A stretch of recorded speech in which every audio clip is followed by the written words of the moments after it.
Okay, well, we're on our second week of looking at the life of Abraham, one of the great prophets of Israel, Islam and Christianity. We looked at his call last week, how Abraham heard the voice of God and obeyed it. Now you think, well, that's nothing particularly unusual, but Abraham had no other reference to who God was except his personal relationship with God. If you think about it, quite often when we hear the voice of God, others hear it as well. And we can talk about it to other Christians, and we can come to some sense of who God is through other people's relationship with God. But of course, Abraham didn't have that opportunity, because Abraham was the first one God really called. And he called him to a new land and to be the beginning of a new nation. So, Abraham's special. I mean, we often talk about following the promises of God, but not very often do our lives really totally depend on it. Or we step out into total darkness, like Abraham. And the good thing, of course, is about Abraham, although he was a man of God and he tried to obey God, he failed many times. So this week we're on to the second half of chapter 12. Let's just read it. The crops failed. So Abraham has been in Canaan a little while. He's travelling around. He's found some grazing land for his sheep. And then all of a sudden the crops failed. And there was no food anywhere in the land. So Abram and his wife Sarai went to live in Egypt for a while. But just before they got there, he said, "Sarai, you are really beautiful. When the Egyptians see how lovely you are, they will murder me because I am your husband, but they won't kill you. Please save my life by saying that you are my sister." As soon as Abraham and Sarai arrived in Egypt, the Egyptians noticed how beautiful she was. The king's officials told him about her, and she was taken into his house.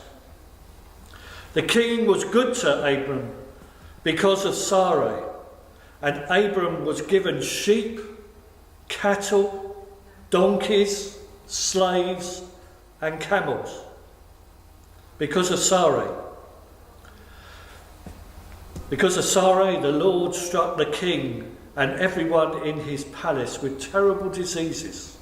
Finally, the king sent for Abram and said to him, "What have you done to me? Why didn't you tell me Sarai was your wife? Why did you make me believe she was your sister? Now I've married her. Take her and go. She's your wife." So the king told his men to let Abraham and Sarai take their possessions and leave. So this week it's when God calls us, don't go beyond his plan. God called Abraham to go to the land where he wanted him to dwell, so he could build a nation through him and his family. But of course, famine is common in the climate of Palestine and those countries surrounding it. Why? Because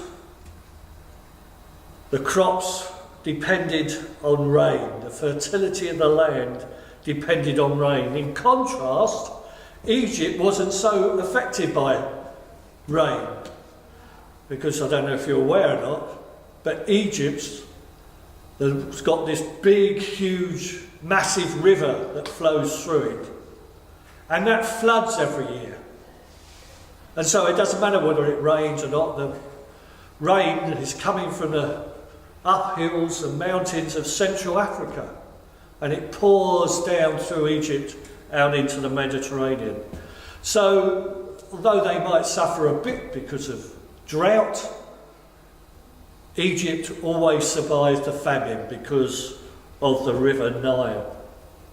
So, this raises a question.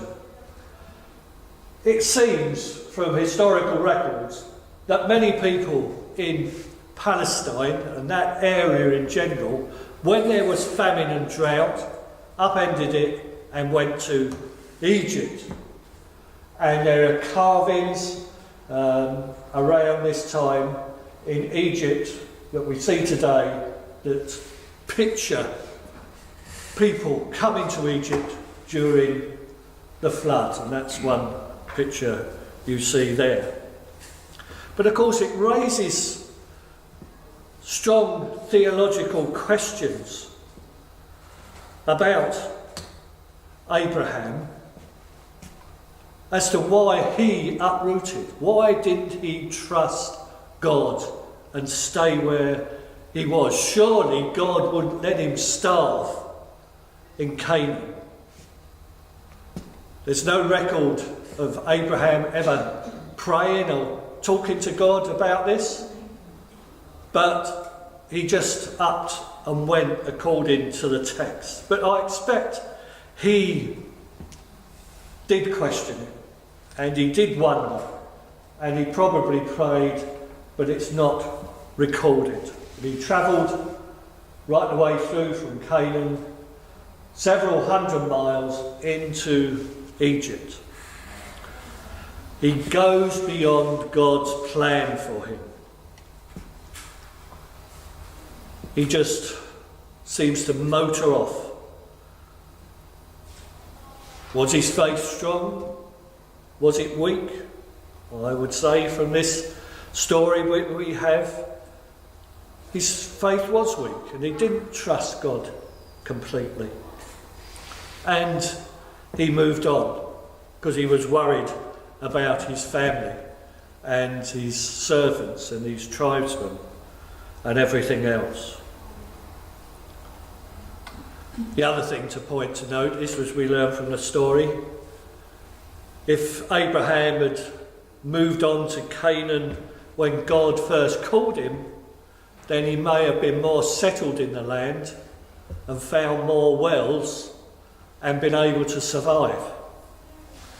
There are lots of wells around Palestine that we know of, and later on we see that Abraham finds wells all over the place. Remember that when he started out from Ur in the Chaldees, he went up and stopped off at Haran a bit before he moved on, but we don't know. The text doesn't say that. I'm just putting it there as a possibility. And then he ends up in Egypt. Knowing that the Egyptians most likely would take his beautiful wife away from him. Well, I was thinking about this and I thought, well, you know, all spouses are either lovely or handsome, aren't they? That's the way relationships go. But we do get from the text that Abraham was a bit more, wasn't just him who thought Sarai was beautiful. Obviously other people did as well. And so he talks to her about being her sister, being the sister of Abraham. Abraham frightened for his own life because the Egyptians were likely to kill him, so the beautiful women would be taken into Pharaoh's household. We see in this story that the events are just presented to us in an ordinary, straightforward way. No comment about this, just that Sarah just told Sarai to say that he was Abraham's sister if the question arose, and it did arise.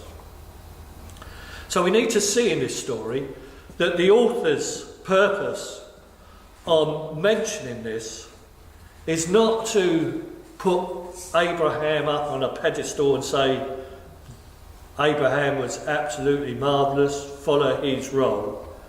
Rather, he's telling us to follow God's actions and faithfulness through this part of the story. The text offers no serious moralising lesson from Abraham's actions or words in telling Sarai to tell everybody she was Abraham's sister, not his wife. So we need to remember that, because in many ways, even though there was this famine and they went off to the foreign land, God looked after them immensely.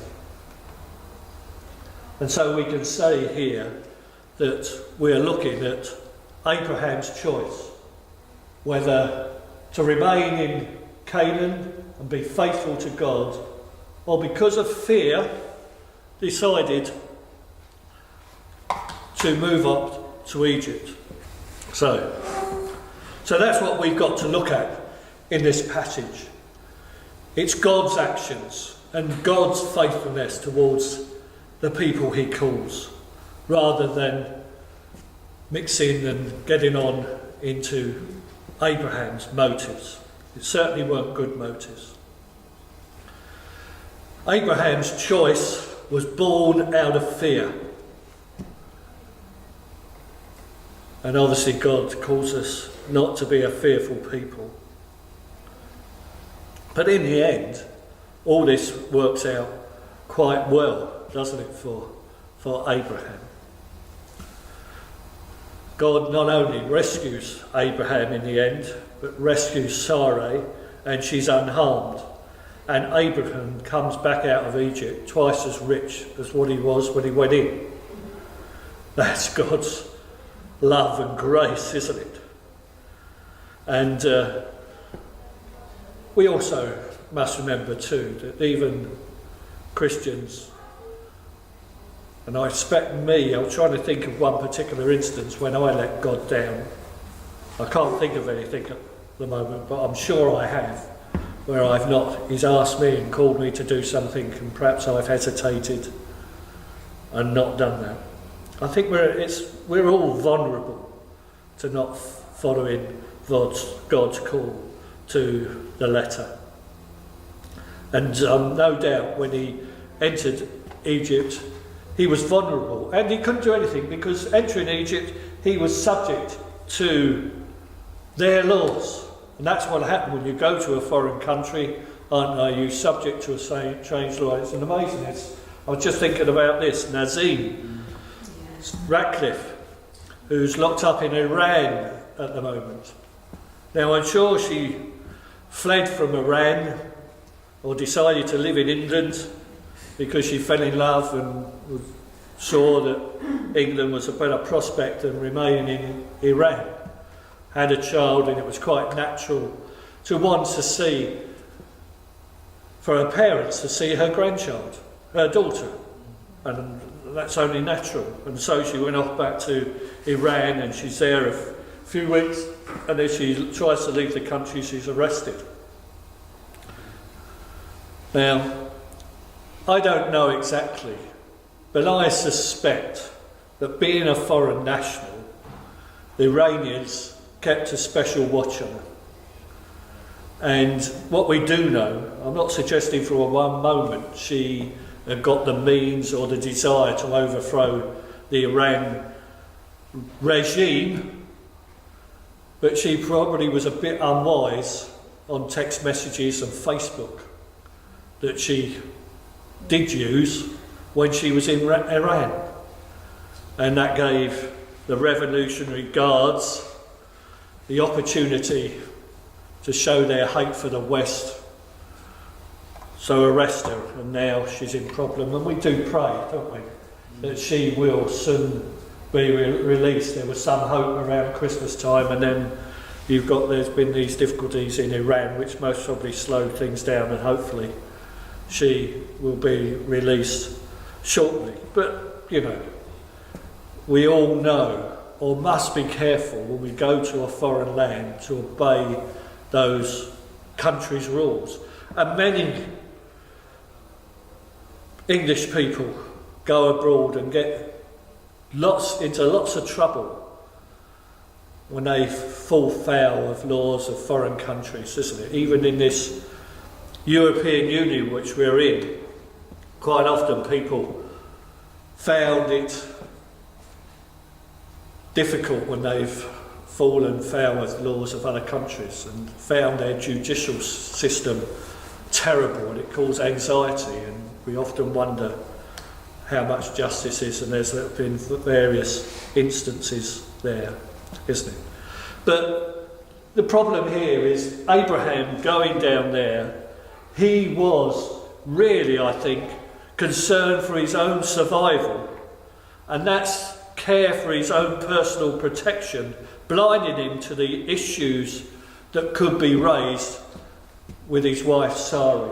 He already knew, didn't he, that there was a desire by Egyptians, and he would have been told by people we met, if you go down to Egypt, I expect he mentioned it to people he was mentioned, they say, oh, watch out, you've got a beautiful wife, they're likely to, you know, have her. So his faith was overtaken by fear, and he'd come out with this ruse about Sarai being his sister, which actually wasn't totally false, because Sarai was in fact actually his half-sister. She was the daughter of his father, but not of Abraham's mother. And in those days that was allowed. It wasn't, we would frown on that, and that would be illegal these days, but it wasn't back then. And it wouldn't be a good idea either, and that was probably a lot of the problem, because of that close relationships, why she was having difficulty to conceive. That's a possibility, we don't know, but we see God's grace and love working through this. So the other interesting thing is, I'm not a great scholar about this, but there are other situations in ancient history where this sort of thing goes on. In Homer's Odyssey, which I haven't read, but I know a bit about, and this came up in my research. Homer's wife, Penelope, was a very beautiful woman, and greatly desired by lots of men. And when Odyssey went off to war and was at war for many years, many people came in and tried to induce Penelope away from her relationship. Other people from other clans in Homer's nation. Why? Not because of just wanting her for sexual preference or desire, but because marriage of people like Penelope, people's wives, meant power. If you go back to Solomon and David, they married people quite often to obtain power, and it's not a good thing. So this is what's happening. We need to remember it wasn't unique in that. The other thing we need to remember in that sense is that Abraham it wasn't the first time that Abraham used this power to save his skin. 3 times in Genesis we hear, twice with Abraham again, and once with Isaac, his son, they used the ruse that their wife were their sisters because of their fear of being killed. But out of all this, God inflicted Pharaoh and his household with plagues and protected Sarai and Abraham and his tribe, and therefore they got release, and Abraham comes back into Canaan far wealthier than what he left. Now, I've got a couple of films, or this one film. I mentioned this film. There is a film on Abraham's life, and I've selected two little bits that puts into pictorial form this experience that Abraham would have gone through. So I think that film gives a good dramatic feel of what was happening there in Egypt. You know, he went, she was picked out, taken into the harem. God protected her in that harem for that little time before this illness came on the Pharaoh, his household, and the rest of the nation. So God intervened divinely to save Sarai from harm. And they return to come onto God's plan for Abraham and his family. So whenever we go too far beyond God's plan and lose touch with God, we're in danger of the consequences. And that's, of course, the lesson that comes out of this narrative, isn't it? That God calls us and we should stick to God's plan.